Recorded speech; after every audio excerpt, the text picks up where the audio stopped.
السلام علیکم ورحمۃ اللہ وبرکاتہ۔ آج میں آپ کو اولاد کی پرورش، اولاد کے لیے وظیفہ، اولاد کے لیے جو والدین بہت پریشان ہیں ان کے لیے ایک بہت اچھی سی دعا اور ایک بہت اچھا سا وظیفہ بتانے لگی ہوں، کیونکہ آج کل والدین اپنے بچوں کی وجہ سے بہت پریشان ہیں۔ ان کی غلط سوسائٹی کی وجہ سے،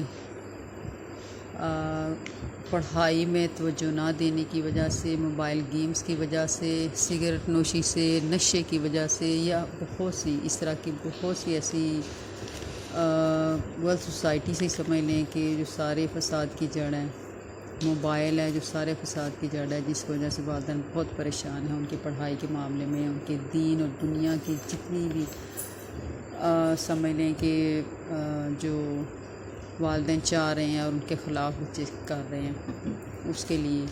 دیکھیے اللہ رسول کی پیاری پیاری باتوں پر عمل کر کے ہر شخص جو ہے وہ اپنی زندگی میں بہترین تبدیلی لا سکتا ہے اور زندگی کے ہر میدان میں کامیابی حاصل کر سکتا ہے۔ ان باتوں کو سمجھنے، ان سے پیار کرنے اور ان پر عمل کرنے سے انشاءاللہ فائدہ ہی فائدہ ہوگا۔ تو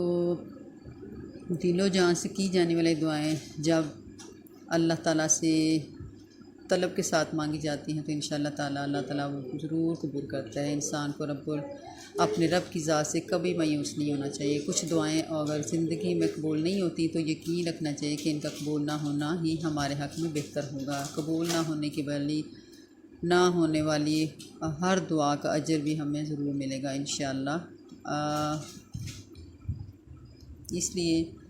دعا ایک ایسا مؤثر ہتھیار ہے جسے انسان اپنی زندگی میں ہر مشکل سے نکلنے کے لیے استعمال کرتا ہے۔ دعا کے افادے سے کوئی مسلمان انکار نہیں کر سکتا۔ یہ ایک سچی دوا ہے جس سے بڑے بڑے مسائل حل ہو جاتے ہیں، بڑے بڑے طوفان رک جاتے ہیں، بڑی بڑی مصیبتیں ٹل جاتی ہیں۔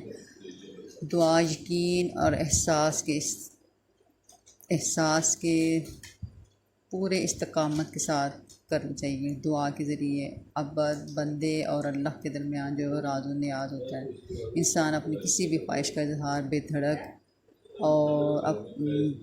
ہو کر اپنے اللہ سے کرتا ہے، کیونکہ اسے معلوم ہوتا ہے کہ اللہ سے زیادہ کوئی بھی اس سے محبت نہیں دے سکتا، نہ وہ جھٹلاتا ہے، کیونکہ اسے معلوم ہے کہ اسے کوئی اور دے نہ دے لیکن اللہ اسے نہ تو جھٹلائے گا اور نہ ہی اس سے مانگے گا کہ تو نے مجھے دیا یا میں نے تجھے دیا، اور تو نے مجھے کم دیا یا میں نے تجھے زیادہ دیا، تو نہ جھٹلائے گا، کیونکہ خود رب کائنات نے حضرت آدم علیہ السلام کو اپنی غلطی سدھارنے کے لیے دعاؤں کے کلمات اور دعا کا سلیقہ سکھایا تھا کہ آپ کو کبھی بھی کوئی پرابلم ہے، کوئی مشکل ہے، اولاد کے لیے، مال کے لیے، کاروبار کے لیے، گھر کے لیے، اپنی بیماری کے لیے، ہر دعا کے لیے اللہ نے کہا کہ مجھے پکارا۔ تو اللہ کے فضل و کرم سے اگر آپ اولاد کی وجہ سے کسی بھی معاملے میں آپ پریشان ہیں تو اللہ سے دعا کریں، اور جب بھی آپ دعا کریں تو سب سے پہلے ہمیشہ یہ کوشش کریں، ایک تو باوضو رہیں، اور دوسرا یہ جب بھی دعا کریں تو دعا سے پہلے یا حی یا قیوم برحمتک استغیث فاصلح لی شأنی کلہ ولا تکلنی الی نفسی طرفۃ عین، اے ہمیشہ زندہ رہنے والے اور اے ہمیشہ قائم رہنے والے، تیری رحمت کے سبب سے فریاد کرتا ہوں یا کرتی ہوں کہ میرے سب کاموں کو ٹھیک کر دے، اور پلک جھپکنے تک بھی مجھے میرے نفس کی طرف مت سونپنا۔ تو اس لیے جب آپ اپنی اولاد کے لیے دعا کریں تو سب سے پہلے یہ دعا پڑھیں، پھر اس کے بعد دو اور میں آپ کو دعائیں بتانے لگی ہوں۔ ربنا حب لنا من ازواجنا وذریاتنا قرۃ اعین واجعلنا للمتقین اماما۔ ربنا حب لنا من ازواجنا وذریاتنا قرۃ اعین واجعلنا للمتقین اماما۔ سورۃ الفرقان کی آیت نمبر ہے 74۔ اے ہمارے مالک، ہمیں ایسی بیویاں اور ایسی اولاد عطا فرما جن کی طرف سے ہماری آنکھیں ٹھنڈی ہوں، اور ہم کو پرہیزگاروں کا سردار بنا، آمین ثم آمین۔ اس کے ساتھ ایک اور دعا میں بتانے لگی ہوں۔ ربی لا تذرنی فردا وانت خیر الوارثین۔ سورۃ الانبیاء آیت نمبر 89 کہ اے میرے پروردگار، تو مجھے دنیا میں تنہا یا بے اولاد نہ چھوڑنا، اور تو سب وارثوں سے بہتر ہے۔ ربی لا تذرنی فردا وانت خیر الوارثین۔ تو یہ دیکھیے میں نے آپ کو دو چھوٹی چھوٹی یہ دعائیں ہیں جو آپ کو بتائی ہیں، تو آپ اللہ کے فضل و کرم سے جب یہ پڑھیں گے اور اللہ سے گڑ گڑا کے دعا مانگیں گے کہ اس کے سوا کوئی سننے والا نہیں ہے،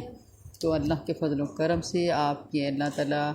آپ جتنی مرضی مشکل میں ہیں، اولاد کی وجہ سے کتنے ہی پریشان ہیں، آپ یقین کیجئے کہ جب یہ آپ ریگولر اپنی زندگی کا ایک معمول بنا لیں تو اللہ کے فضل و کرم سے آپ کو کہیں پہ بھی جانے کی ضرورت نہیں ہے۔ باوضو رہیں اور یہ دعا کثرت سے مانگیں، انشاءاللہ تعالی اللہ تعالیٰ آپ کو نامایوس نا امید نہیں کرے گا۔ آپ مایوس نہ ہوں، کیونکہ اللہ کی رحمت سے مایوسی گناہ ہے۔ آپ نے صرف اللہ سے دعا مانگنی ہے، جتنی تکلیف میں ہوتے ہیں اتنی شدت سے مانگیں، انشاءاللہ تعالیٰ آپ دیکھیے گا کہ اللہ کے فضل و کرم سے بہت جلد آپ اتنا ایکسپیکٹ بھی نہیں کر پائیں گے انشاءاللہ تعالیٰ کہ جتنی جلدی اللہ تعالیٰ آپ کو کامیاب کرے گا۔ اللہ تعالیٰ حامی و مددگار ہو۔ اس مشکل میں جو بھی والدین پریشان ہیں، اللہ تعالیٰ اس مشکل میں ان کو نکالے، ان کی آسانیاں پیدا فرمائے، ان کی اولاد کو صدقہ جاریہ بننے کی توفیق عطا فرمائے، کیونکہ اب بہت مشکلوں سے اولاد کی پرورش دنیا کا مشکل ترین مرحلہ ہے۔ اللہ تعالیٰ کسی کو کسی بھی آزمائش میں نہ ڈالے، اللہ تعالیٰ آسانیاں پیدا فرمائے۔